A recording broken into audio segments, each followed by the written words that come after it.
নমস্কার বন্ধুরা, আজ আমি আপনাদের সাথে শেয়ার করব আলু ডিমের চচ্চড়ি। তার জন্য আলুটাকে নুন ও হলুদ দিয়ে ভালোভাবে ভেজে নেব।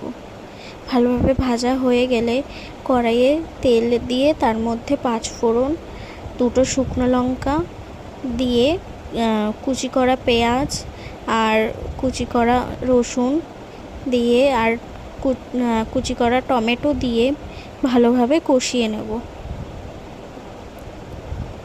তারপর দেব কিছুটা পরিমাণ লঙ্কার গুঁড়ো, কিছুটা পরিমাণ ধনে গুঁড়ো, কিছুটা পরিমাণ ভাজা মশলা দিয়ে ভালোভাবে কষিয়ে নেব।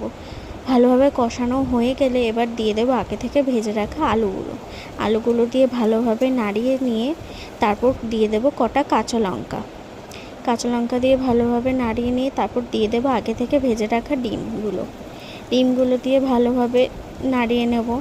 তারপর দিয়ে দেব পরিমাণ মতো জল।